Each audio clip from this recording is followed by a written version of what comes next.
राजाधिराज श्री सद्गुरुनाथ महाराज की जय। तीर्थस्वरूप परमपूज्य श्री रामराय गोविंद केळकर तथा श्री दासराम महाराज यांच्या वचनांवर आधारित श्री दादांचेच अंतरंग सत्शिष्य न गोखले यांनी लिहिलेल्या नित्य नवा दिस जागृतीचा या ग्रंथातील आज ऐकूया 23 मार्च या दिवशीचं चिंतन।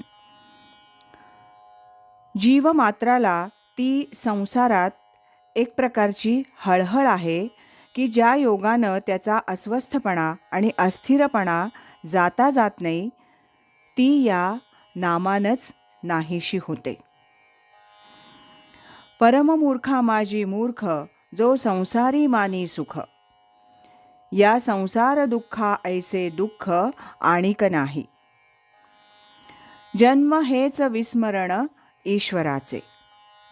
या सगळ्या दासबोधातल्या ओव्या होत्या।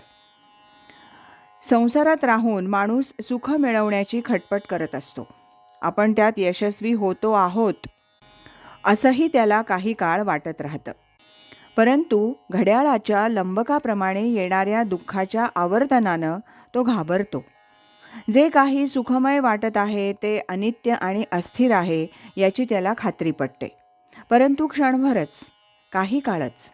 कारण त्याच्यापेक्षा स्थिर अक्षय अशा सुखाची अनुभूती म्हणा, कल्पना म्हणा किंवा ज्ञान म्हणा त्याला नसतं। म्हणून तो जीव नाईलाजानं पुन्हा इंद्रियजन्य सुखाच्या मागे लागतो। अनित्यम असुखम लोकम इमं प्राप्य भजस्व माम, असं गीतेत भगवंतांनी स्वतः अर्जुनाला सांगितलंय। संसार संगे सुखावला ना देखिला ना ऐकिला, या संसार दुःखा ऐसे दुःख आणिक नाही। ह्या दोन्ही ओव्या दासबोधातल्या होत्या।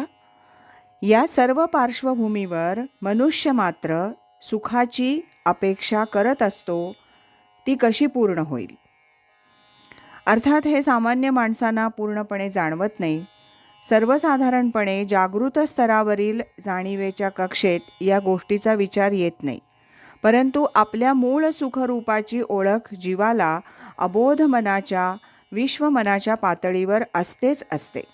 म्हणून तो या इंद्रियजन्य सुखात जरी रममाण झाल्यासारखा असला तरी त्याच्या आत कुठेतरी ही सुखरूपता हरवल्याचं दुःख असतंच आणि ती हळहळ त्याला स्वास्थ्य लाभू देत नाही। कितीही पैसा सुख मिळालं तरी तो आणखी हाव का धरतो? त्याच्या मागे या सगळ्याच्या अनिश्चिततेची, अस्थिरतेची जाणीव असते। ती आंतरिक ओढ त्याला स्वस्थपणा लाभू देत नाही। यावर उपाय एकच आहे, तो म्हणजे सुखरूप सुखाचा सागर, आनंदाचा लोट असलेल्या त्या परमेश्वराचं अखंड अनुसंधान। सर्व सुखाचा उगम तिथे आहे, जिथे जायला पाहिजे। आणि भगवंताचं नाम आणि स्वतः भगवंत यात फरक नसल्यानं त्या सुखरूप नामाचं स्मरण, अनुसंधान ठेवल्यानं संसाराची हळहळ आणि अस्थिरता निश्चित नाहीशी होते। फक्त त्याला साधन आणि गुरुकृपा मात्र पाहिजे।